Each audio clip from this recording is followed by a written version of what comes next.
Well, welcome everyone. Thank you for those that have joined the webinar so far. And in terms of coming along to this event today, we hope that you're going to enjoy the session. We do have an hour and we've got quite a bit of content to cover. But importantly, a couple of housekeeping functions and items that I'd like to mention before we get started as well, just to make everyone aware of the setup for this webinar today. Before we get started on all of that, I also want to provide an acknowledgement. We acknowledge the Aboriginal and Torres Strait Island people as traditional owners, custodians and First Nations of Australia, and the Maori as Tangata Whenua and Treaty of Waitangi partners in Aotearoa, New Zealand. And just want to extend that acknowledgement to recognise First Nations people all around the world as the first innovators in sustainability. Some housekeeping functions I mentioned before as part of this webinar.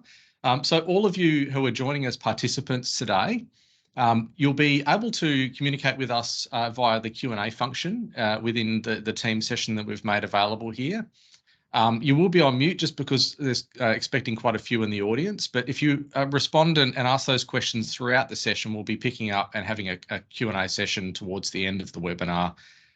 We're hoping for about sort of 10 to 15 minutes to cover off some questions, so fire away. And importantly, for those that are attending today, you'll get a link to a recording that's going to be available for this event, which we're happy for you to share with others that may not be able to make the event as well. And for those that are viewing this recording of the session, obviously be able to pick up on some of the content in the slides by pausing throughout the session as well. So today, in terms of introductions, just want to introduce myself. I'm Jason Dramatis, the Chief Operating Officer here at the Big Zero. We've got a bit of an introduction about the Big Zero and what we do.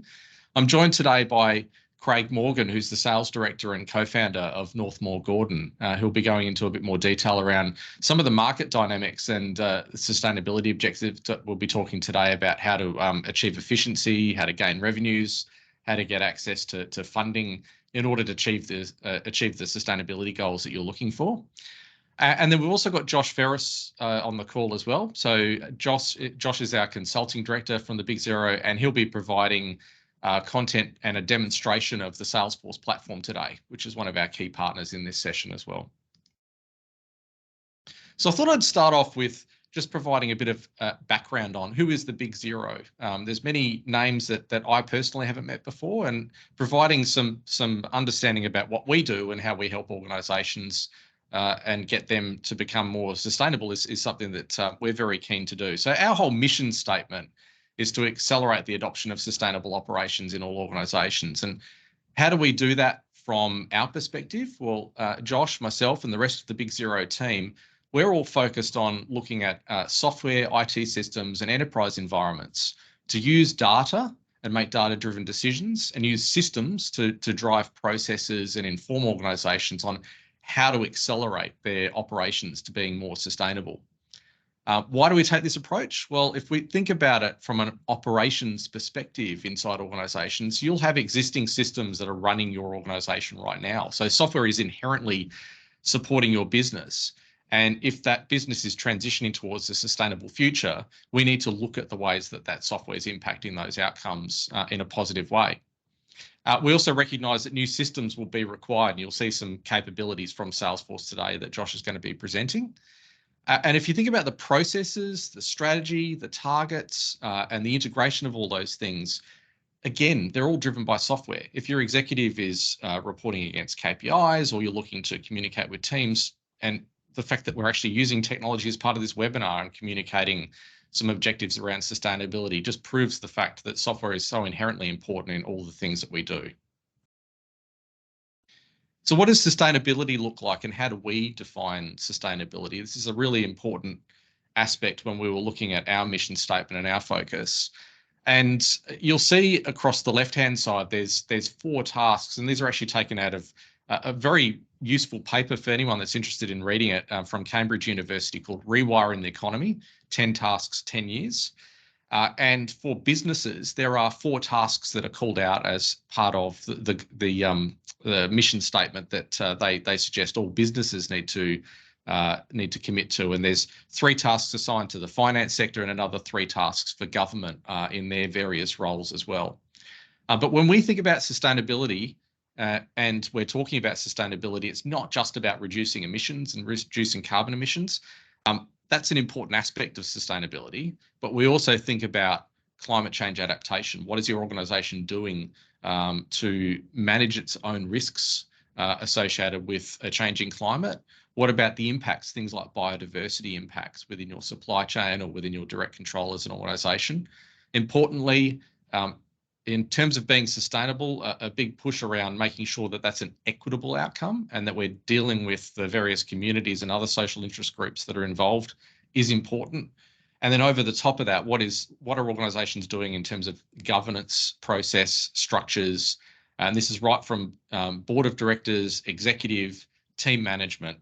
We see governance as a really important aspect of sustainability as well. So why is IT relevant to all of that from a systems perspective? And if we think about the 4 tasks that I mentioned earlier, not to go through all of the text that's on screen here, but to give you some ideas, and one of the areas that we're going to be focusing on today is in the operations component of an organisation. So today's focus, we're looking at how do you embed sustainability into your decisions and into your operations? How do you use that to inform on capital investments? What about approvals and workflows that operate across your business? And how do you know that you're making the right decisions from a sustainability perspective is an area that we're going to be talking about as a group today. Now, importantly, we didn't want to take away the focus from all the many other things that you can do. So if you're watching this recording, pause this screen because there's a lot of content in here.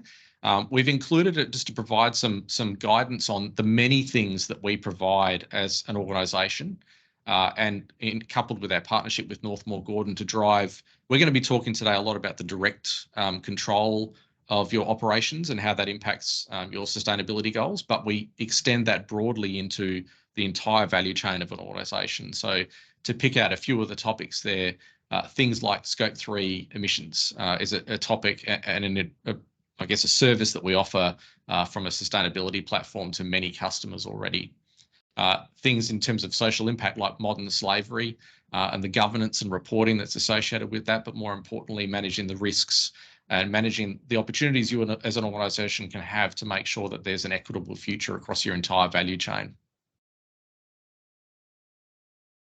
So one of the reasons why we brought all 3 organisations together here and to highlight one of the 3 pillars that we believe are important for success in achieving a sustainability future is expert sustainability advice, making sure that you've got that inside your organisation or that you've got access to that. And we'll be hearing from Craig in a few moments about Northmore Gordon's expertise when it comes to sustainability and the things that they're thinking about more broadly, but specifically today on the operations side. And obviously you need to look at your systems. I mentioned that before and the importance of systems in the delivery of sustainable operations. So that expert IT advice with trusted delivery is where the big 0 comes in. And the reason why we're bringing Salesforce into this webinar is because you need best-in-class software. You need technology and software that can extend not just for your direct control around sustainability, but also into your value chain. So looking at things like how do you collaborate with the various stakeholders outside your organisation to influence positive outcomes across that value chain. So this is when I hand off to Craig, and Craig's going to provide a bit of background around the existing markets, what's important around sustainability, and then we'll go into a specific use case and then into a demo from Josh. So over to you, Craig. Thanks, Jason. The Northmore Gordon, just to provide a bit of context, helps business to decarbonise and reduce energy costs. And our focus is generally on those in the industrial and built environments, industrial sector and built environments. I can take control. Can I take control of this? Let me, here we go. I can take control, I think. There we go. Take control. All right. Is that still coming through okay for you guys? Yeah, coming through well, Craig. Great. Awesome. So just to give you a brief overview and some context on Northmore Gordon, we have largely 2 sides of the business. One is around the creation and management of environmental certificates, and the other is advisory services covering decarbonisation, energy optimization and strategy. In the environmental certificate space, it's a word that perhaps many of you are not familiar with. Environmental certificates represent an environmental attribute that can then be separated from the product or service. So that sounds kind of complex, but a good example is a renewable energy certificate that can be separated from the electricity supply from a wind farm or solar farm into the grid. A buyer can buy that renewable energy certificate and make a claim under various rules that they are purchasing the renewable energy from that particular solar farm or the renewable energy attribute of that. The same can be said for carbon, and the same can be said for energy efficiency, the three main types of environmental certificates. Our role in that is partly help companies buy and retire perhaps carbon offsets or renewable certificates in order to meet their sustainability targets and their carbon and renewable energy goals.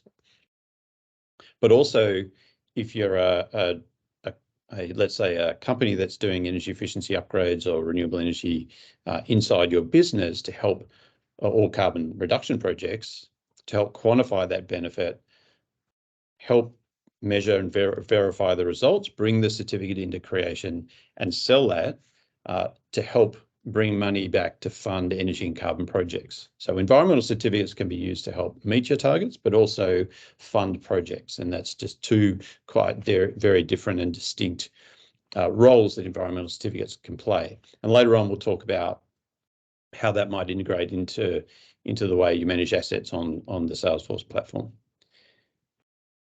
As Jason mentioned, sitting around the development of a sustainability platform, an IT platform to help manage your sustainability journey, is knowing what to measure, how to measure it, what to do at various parts of those journeys. And that's the sustainability advice we provide around the IT systems and to support sustainability. So, for example, building in a pipeline of opportunities, understanding the boundaries of your Scope 3 emissions, what should be reported, what should be included in your sustainability report versus your government required National Greenhouse and Energy Report or some other climate related financial disclosure. Understanding what emissions and what sources of data should be used and how they should be used is the advice that needs to sit on top of that sort of system. So there are a number of increasingly strong drivers for business these days around decarbonisation. Governments have international targets, nationally determined contributions that they take to international forums like the Conference of the Parties. Supporting that is legislation, and in Australia, that is a safeguard mechanism, for example, that applies to very large emitters and constrains or confines the amount of emissions within that pool. That's just one example. There are also many grants that come out from governments. And in Singapore, the way that translates is a carbon tax. So they have a carbon tax applying to very large emitters over there. Either way, that becomes a price on carbon. Increasingly, regulators are looking to mandate climate-related financial disclosures, and that will affect how and what is reported in financial statements. And there are active environmental certificate markets across these economies now, both carbon, renewable energy and energy efficiency. And there are emissions trading systems in some of our neighbouring countries like New Zealand and our big trading partners like Japan and China. Grants and programs are hard to keep on top of, and we do that as a job, but there are so many that are coming out with different requirements and different opportunities for companies that it's actually hard for even large companies to stay on top of the opportunity. But the opportunity for environmental certificates and government grants to help accelerate your decarbonisation journey is really important. Investors themselves are setting targets of financed emissions or providing sustainability-linked financing, and there are increasing amount of expectations from shareholders and consumers to have decarbonisation plans in place. Some industries themselves and the industry bodies are driving initiatives to achieve competitive advantage, or just drive cost savings, or to meet industry type commitments. For example, the meat sector, I think, has a carbon neutral 2030 objective. Climate related financial disclosures is a topic that is becoming more and more important and urgent, actually, in Australia. So flowing down from global initiatives, the Australian Accounting Standards Board is proposing and is currently in the second round of consultation for a timeline around mandated or mandatory climate-related reporting. So organisations, if they're an INGA facility, are automatically captured. And if you're not an INGA facility, then meeting certain criteria that is not that large will capture a very substantial number of businesses in this climate-related financial reporting. And to support that, you're going to need to address and be confident of the underlying data that you're going to be reporting. And in particular, just today, we'll talk about scope 1, 2, and 3 emissions. So scope 3 is a journey. I was presenting just the other day to an industry body around scope 3 emissions, and some of their members are on that journey and many of their members aren't. But there's so much flexibility around how you calculate and report scope 3 carbon emissions that number one, having an industry set of agreed standards is not yet there, but is probably coming and desperately needed. But equally, transparency. So transparency of how you calculate your scope 3 emissions, and having that accurately recorded along the journey. Not that the emissions themselves are going to be accurate, but precisely or transparently reported, and the relevance of the emissions that you're reporting, and having that recorded as the journey continues over the next few years is going to be an important thing for your stakeholders who are receiving that information. So a decarbonisation roadmap incorporates a number of steps. I won't go through these in detail. Once again, feel free to look back at the recording in time and pause on this slide. But what our services cover is all of these aspects of getting your journey in place and your targets set. So if you look, you might need to educate executives. You obviously need to establish carbon footprint. You might need to understand in detail what are your technical opportunities to reduce emissions over time, both energy and non-energy related emissions. And using that data, you might want to set targets, create a bit of a marginal abatement cost curve, and set some scenarios on different ways you could achieve your target, different pathways, and with different costs and benefits.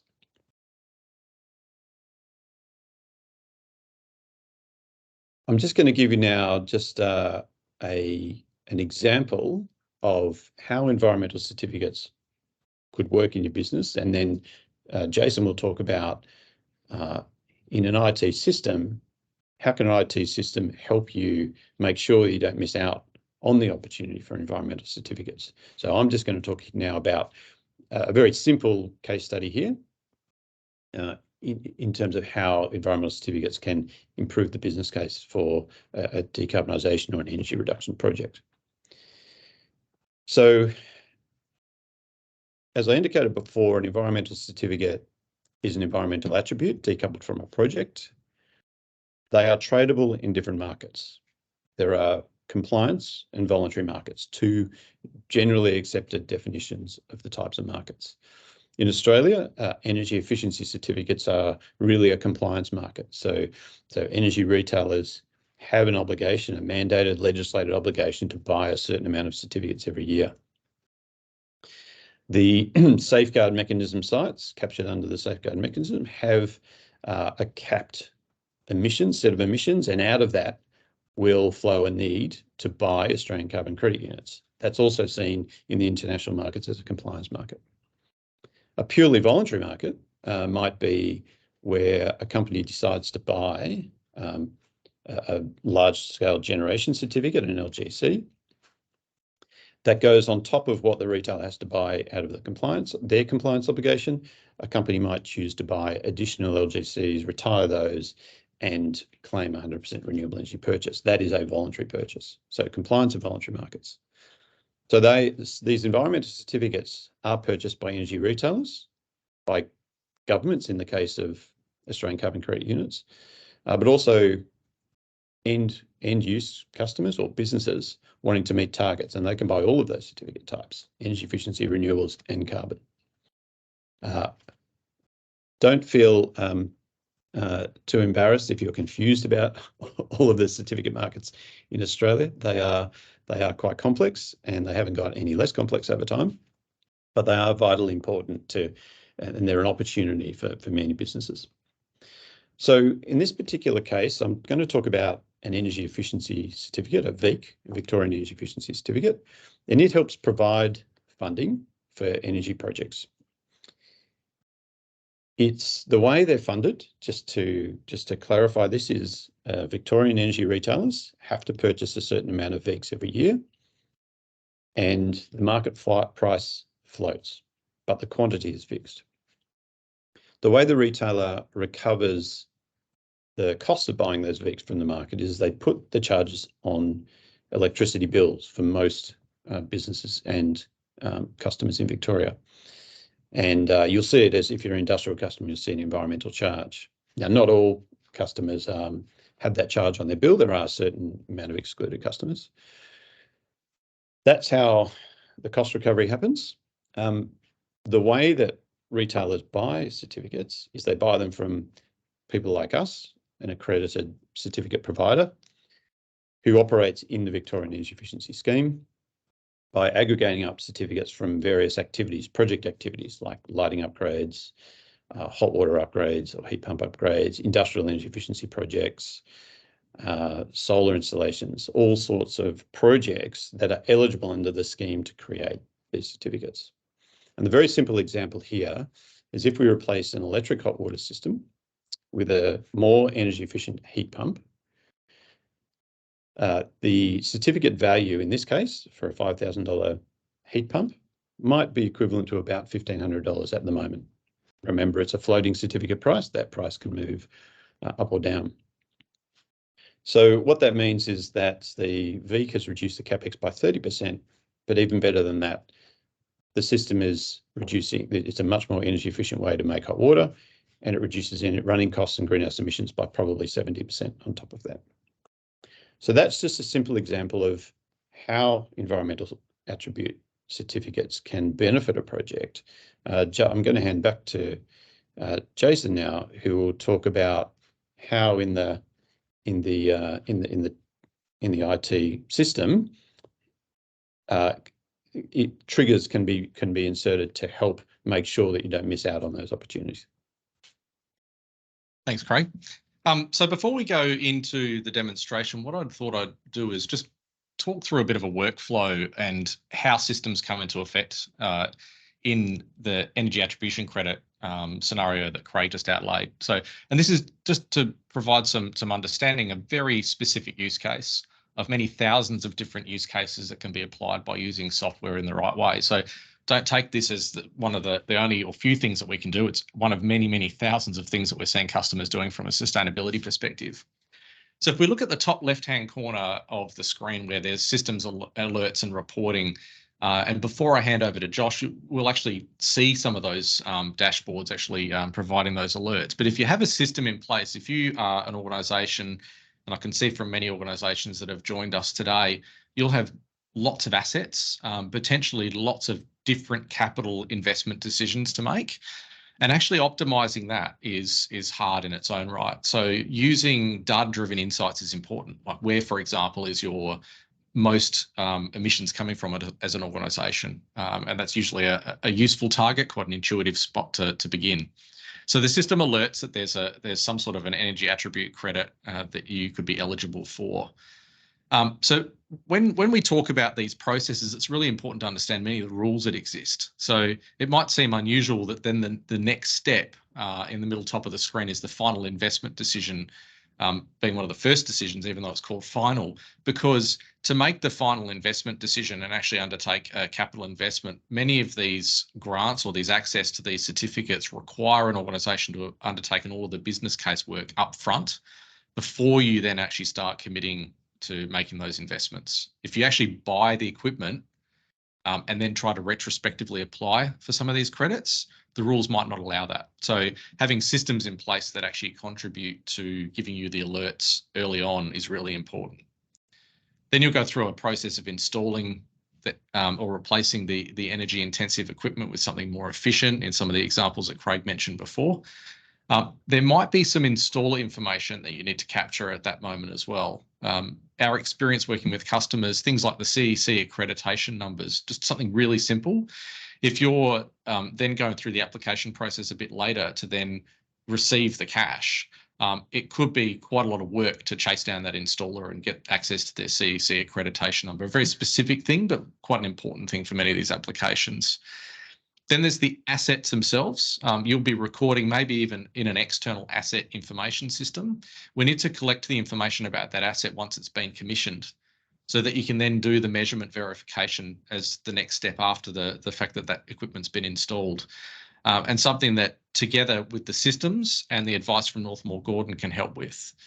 And then you apply for those EACs, the energy attribution credits. And then importantly, what often happens is those applications are audited. So you need systems in place to track and report that you've undertaken all the steps in the right order, that you've captured the information relevant, it's recorded against the right asset before you finally get to the important part, which is cash being received as the end goal.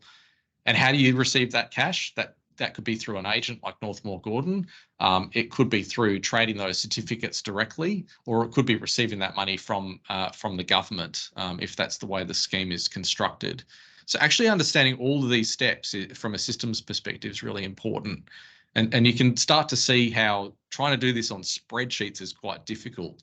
So what I'm going to do is hand over to Josh and he can bring up on screen the demonstration of the product and the software. Thanks, Jace. Thanks, Jace. Hi, everybody. Josh is my name. I'm the Consulting Director at the Big Zero, and I'll be walking you through the demonstration of our platform today. Bear with me while I share my screen.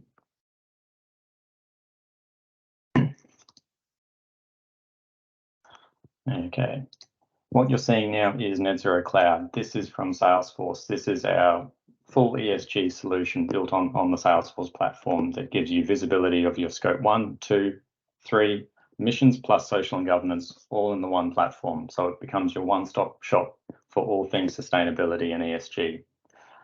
As I scroll down, everything you see here is clickable. I can drill down, I can get more information about anything that I'm seeing on screen. So if I go, I want to understand more about my buildings or my procurement, for example, I click on the bar chart, and then I can see that the screen update procurement is a scope 3 emission, which, as Craig mentioned earlier on, is obviously a whole different can of worms, but it's one of the things that we track in our platform. And we have a pathway down the bottom that tracks where we've come from our baseline year, where we are today, and where the system's forecasting us to go forwards. I'll just unclick that and we'll go back to where we were. So we see here, we've got our scope 1, 2, and 3. We've got the breakdown by category. We've got our pathway. We've got overlapping lines there showing our scope 1, 2, 3, and total emissions along the top. We can track our scope 2 at both location and market-based. So if you've got PPAs in place and things like that, we can track the market-based price associated or emissions associated with that. As I scroll down, we then can start seeing how our assets are performing. Where are the hotspots? Where do we need to focus?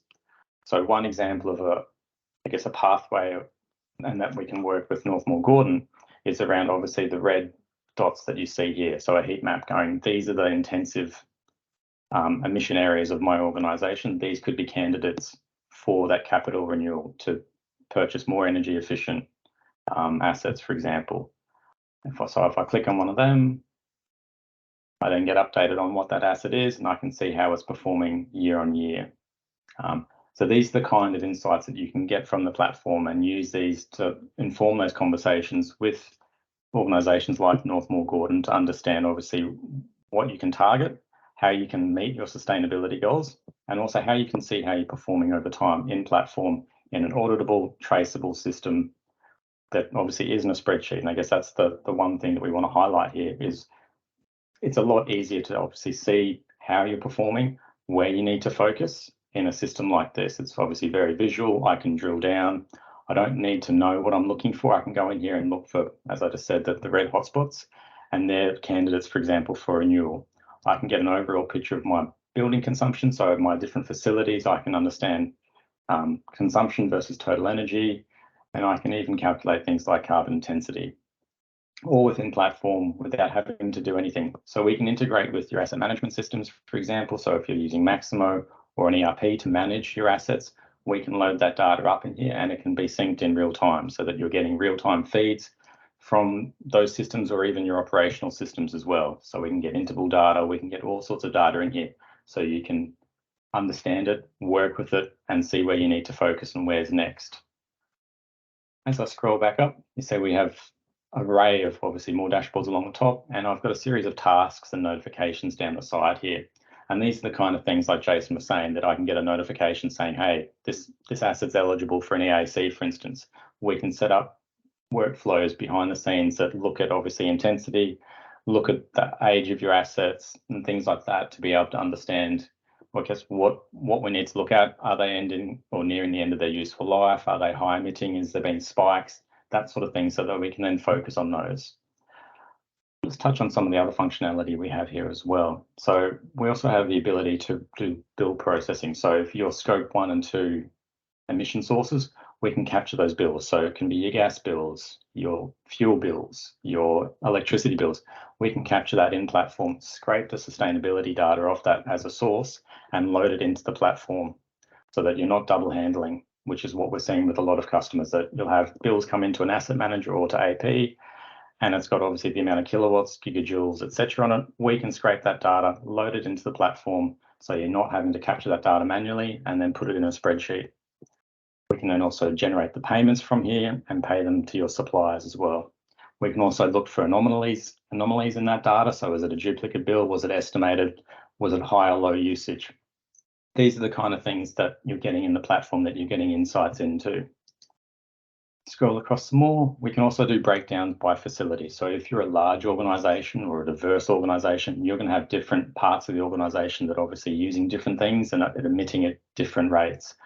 We can get visibility of all that in the platform, as you can see here. We can calculate intensities based on all sorts of metrics. We've got some customers who want to understand emissions by employee, obviously others who want to understand emissions by area. We can look at total spend, all sorts of things that we can do in platform using your data that you've already got, loading it into a platform so you can get insights and take action and start meeting those sustainability goals that you're setting out to do. So let's scroll down here so we can see obviously summary by asset, by spend, the breakdown by type of facility, and then all the data that's supporting that. As you can see, we can do breakdowns at a high level, so we can look at total energy usage, so electricity, diesel, gas, refrigerants, and then we can go down deeper and obviously look at individual fuels, so obviously diesel, gasoline, etc., or break that further down into things like electricity, solar. So how are we performing overall for electricity? Do we have solar, rooftop solar, or do we have PPA signed up, for example, as well as other metrics like water and other things that you may be tracking. The example I want to show now is about how we're moving from, as Craig was saying earlier, from a gas boiler or a gas to an electric conversion. So we've identified from that front screen where a hotspot, or I guess a low performing asset or a high emitting asset that we want to switch over. We've now seen, we've done that process, we've engaged Northmore, they've helped us get that rebate.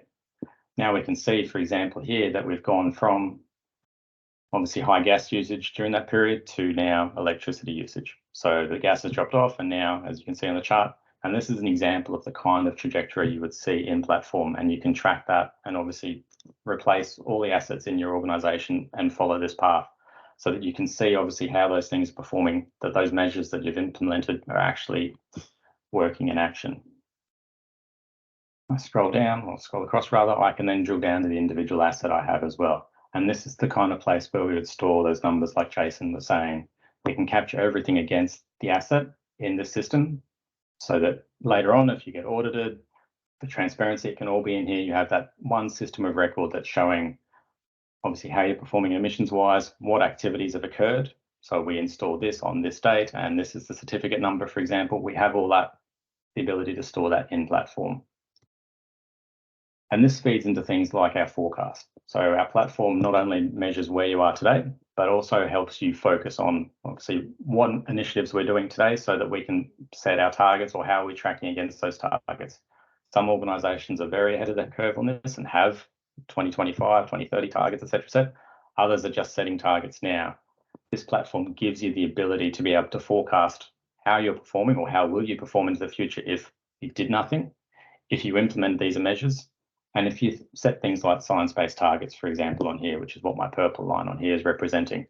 So what this chart is showing me, that if we did nothing, continued on our current trajectory, this is where we would end up. If we've committed to science-based targets, this is where we need to be. So you can see there's a delta there that we need to address. And that's where services like Northmore coming in and doing that capital assessment, helping you understand which assets need to be replaced, how you can actually get rebates and how you can, I guess, optimize that process, is where the platform here will help you obviously visualize that, and the services of Northmore help you make that happen. This feeds into obviously a more detailed forecast that we can then obviously show how we've got to those numbers. So we've got that behind the scenes, which then also leads us to go into what if analyses. So and this is the final part that I'll show now, is that we've got that detail, we've made those replacements. This now we can use what if to go, well, if we did these extra things, how is that going to help us meet our targets? How is that going to help us achieve further reductions? These are just some of the use cases that obviously you can get out of the platform. And we've just touched the surface here. So if, I guess that's probably stealing Jason's line a bit here, but if you wanted to do a deeper dive into the solution and how we can help, click the links at the end of the presentation. Back to you, Jason. Thanks, Josh. Yeah, no, that was hopefully very informative for our audience. I'm just going to bring up a slide. We're going to move into the Q&A section in a moment as well, so I'll get Craig on screen also. But just before I do that, I might point to some questions that you might want to pose to your organisation in terms of the things to think about in order to consider how you reflect on whether or not you need new systems. So the first is to ask the question, are your systems ready? There might be some existing systems that you've already got in place that you can modify, but importantly, like I mentioned before, new systems that need to be implemented and brought into the fore. Before systems get implemented, though, one of the things that we have focused on and we've identified with all of our customers is that the data and the data inventory work up front is really important to consider. So understanding what data you've got and what data you need to collect as part of an exercise. We used a very specific example around the energy attribution credits, but there's many, many different things that you'll be collecting data for. Processes, how they're designed and are they embedded in supporting sustainability is a really important aspect. Equally important is, as an organisation, broader than just systems and processes, do you have sustainability goals? And if you do, are you measuring them, and how are you measuring them and articulating them across your entire organisation? Because when we think about sustainability and sustainability operations, it needs to be the entire organisation, the entire value chain that's being considered amongst that. And then finally is sustainability being embedded in your decision making, and other tools and the systems that you've got in place now, helping people even outside of your sustainability team to actually understand the impacts of their decisions and how those are affecting sustainability outcomes for your organisation. So I'm going to encourage people to use the Q&A function that's available on Teams. I can see that there's a few questions that have arrived already. But just and before I move on to that, I guess we've got a few questions. We've got Northmore Gordon on the line to provide advice on what's happening in the market. So if you've got some questions more broadly in that sense, even beyond systems, happy to take those questions. And from an IT systems perspective, we're happy to share some of the experiences that we're seeing in market also. And I might just go to our first question we've got here from Brett Lewis, who's actually targeting this question at you itself, Craig. And I'll just read it out for those audience members. So Brett asks, what are your thoughts on where the price of carbon certificates such as Australian Carbon Credit Units or ACCUs and large generation certificates, LGCs, are going to head over the short, medium and long term, and what could be the price drivers? And I might provide some perspective after you've responded, Craig, on how we're seeing systems being developed in that sense as well. Yeah, sure. Well, this is not financial advice. Need to preface it by saying that. Look, I guess the general trends, but what we know about certificate markets are that they go up and they go down. They really do get shocked by government announcements and policy announcements. So treat them like equities where anything can happen at any day. But overall, the long-term trend for carbon pricing is that carbon, our emissions are growing at a rate faster than what they should be. And so if there's a price on carbon anywhere, my strong expectation is that carbon pricing will go over time, whether that's an offset or a carbon tax pricing. In fact, in Singapore, the government's flagged the carbon price will step up from $25 a tonne next year to $40 a tonne 2 years later and towards 80 by 2030. In Australia, it's a much more of a market-based mechanism, constrain the emissions and let the price float, but expectations are that over time that's going to rise. Renewable certificates could go up and could go down.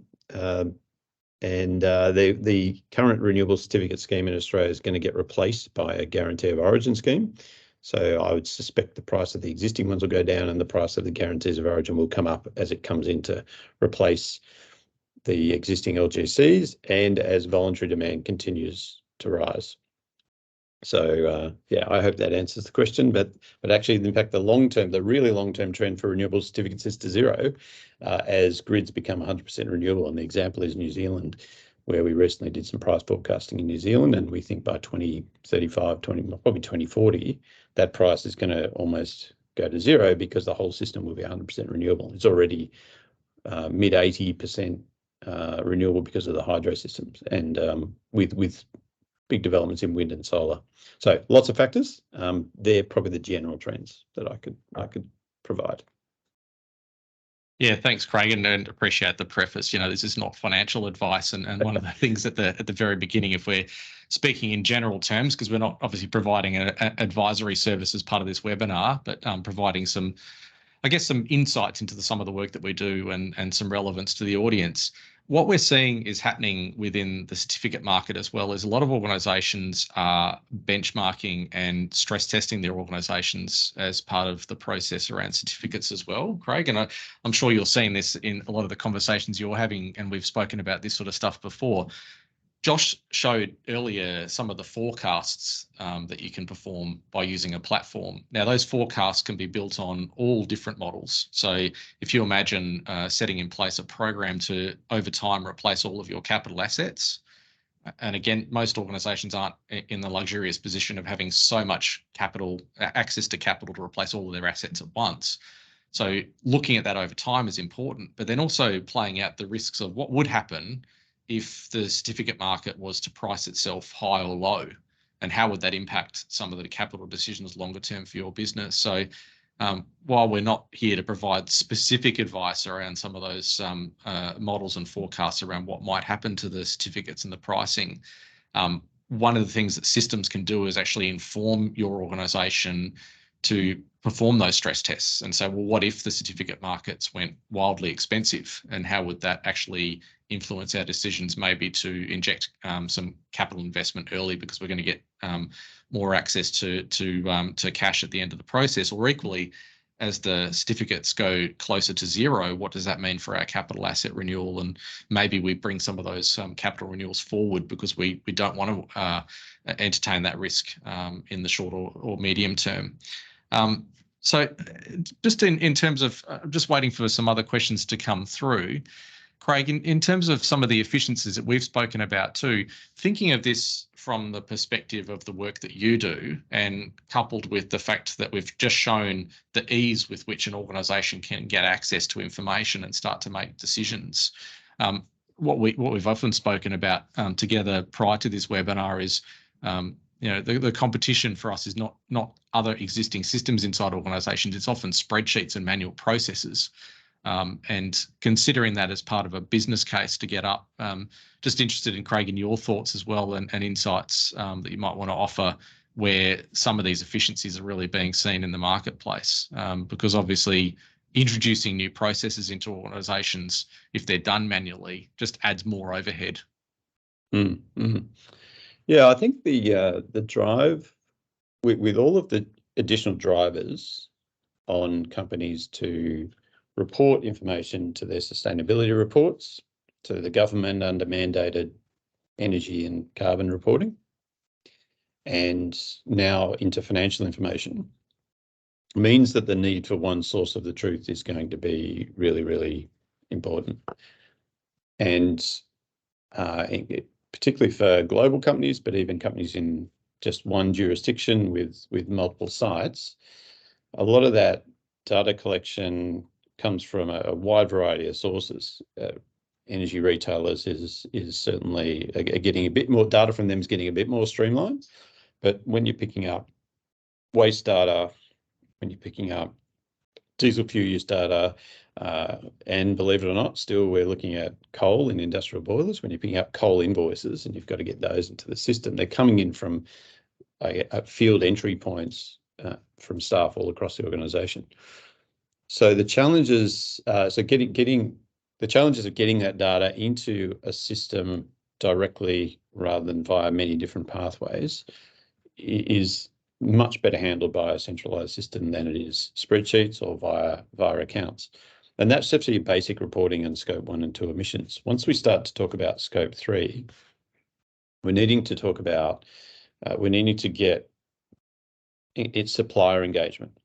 And one of the things that came out of our discussion with this industry body last week around scope 3 reporting is it's both a blessing and a curse to have to engage with the suppliers on that data. So you need good information on your suppliers, both and your customers on the distribution side, but good information from your suppliers upstream to understand what they're using in their systems so that you can understand their emission intensity.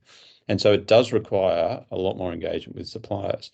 Once again, that's going to be a lot easier if you can underpin that with a good sustainability data management platform.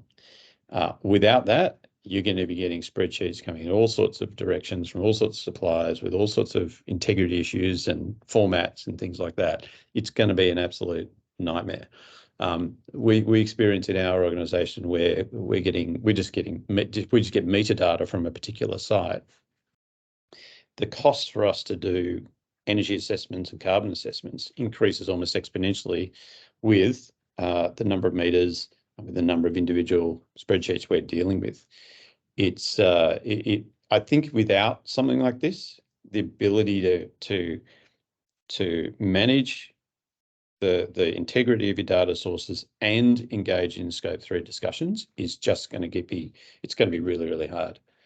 And so I think it's the requirements that the drivers are increasing, the requirements for that one source of the truth is increasing. And to me, it now has never been a better time really to build a business case for a central platform like this.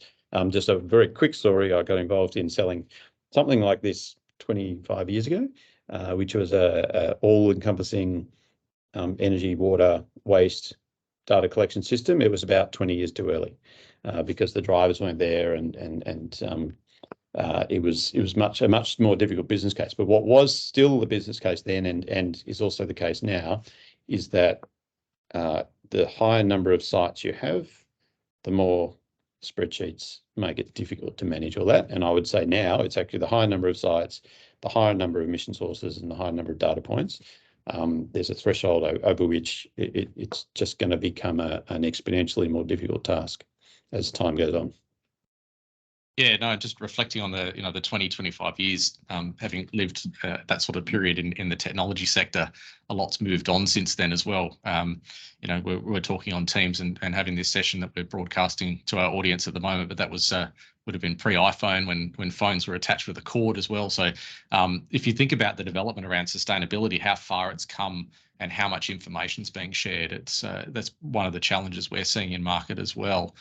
And if again, not specific advice for organisations, but a lot of the conversations we're collectively getting involved in is if you're looking at just the regulatory side of the market, it's one of many facets that you should be considering. So areas in which, and it may not be as relevant to the audience today, but I'll use it as a specific sort of straw man to put up. The battery minerals market is quite interesting because it's actually starting to pivot towards the consumers of battery cells and those battery minerals being used in electric vehicles and in all the devices that we're operating with IT equipment. There's demands being placed on the end consumer manufacturing of those products to be more sustainable. And so they're going to be asking their suppliers for this sort of information and detail. I suspect, Craig, it's also only a matter of time that this is going to start to broaden into many, many different industries. And what we're also seeing is the regulation that's happening inside places like Europe. And again, not specific advice around regulations, but we are seeing indications that even if you don't have operations in Europe, but you supply to European markets, depending on certain thresholds, you actually might be required to make financial disclosures, whether you're a private or publicly listed business as well. Oh, yeah, 100%. Yeah, interested in your comments on that.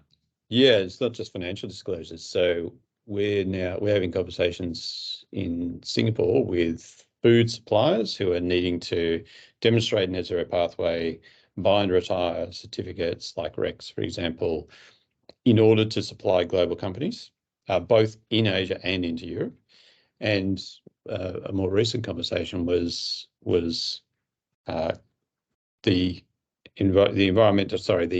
emissions trading system in Europe and the EUAs and the European emission allowance system is shipping companies moving into Europe are going to now be covered by the EUA requirements. In other words, they were excluded under the emissions trading system. Now they're included, and so companies supply, as you point out, supply goods and services into other economies with emissions trading systems. Might be China next, who knows? Could be New Zealand. Will need to demonstrate that they're buying and retiring certain environmental attributes, or purchasing a certain amount of renewable energy, for example. And once again, a platform to support the data records. It just becomes another reporting entity on top of the government, the accounting, the financial reports, and the sustainability report. You're now going to have customers. So customer reporting. So reporting to your customers, your footprints. It might be a product footprint. It might be an organizational footprint, or it might be renewable energy purchases, or it might be purchase of emission allowances to go into to transport goods to a certain economy. And once again, it just all points to me to the need to capture all of that in a single platform, or it's just going to become an accounting nightmare, and you won't be very popular in your organization when you start asking for all that data. Yeah, absolutely, and you know, the challenges of trying to manage this manually is just it compounds as more and more regulations come in. We've had another question come in from Kez Hassan, and we're getting some good questions about sort of the longer term futures. Kez asks, do you see ESG reporting remaining as is in, say, 10 to 20 years' time, or do you anticipate another form of ESG reporting coming into play that will become mandatory for businesses in the future? And this probably alludes to the broader topic of sustainability that I presented on earlier in the presentation around things like biodiversity impacts, climate adaptation, and those sorts of things. But Craig, just in providing your response and insights, 10 to 20 years is a long time. You mentioned the fact that looking back over the last 20 years or so, that a lot has gone on. So obviously we're trying to do some crystal balling here, but what are the sorts of things that organisations should think about in that longer term future? I think it's useful to look back 20 years before looking forward 20 years. And all of these elements that we're talking about today have actually been discussed 20 years ago. I mean, the Rio Earth Summit was 1993, I think it was. Kyoto Protocol was 2008 to 2012. I remember governance and community impacts and carbon footprinting in as early as 98.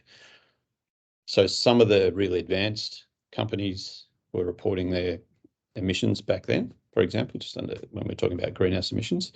But what I think you're seeing in that 20 years is a tightening of the protocols and the rules under which those things are reported, an evolution of the definitions and clarity around how that's reported, and then a net that is capturing many, many more companies as the thresholds go down and down. And you'll see from the climate-related financial disclosures legislation that's proposed in Australia, consultation at the moment, that the threshold at which companies are going to get picked up for this is actually getting lower and lower.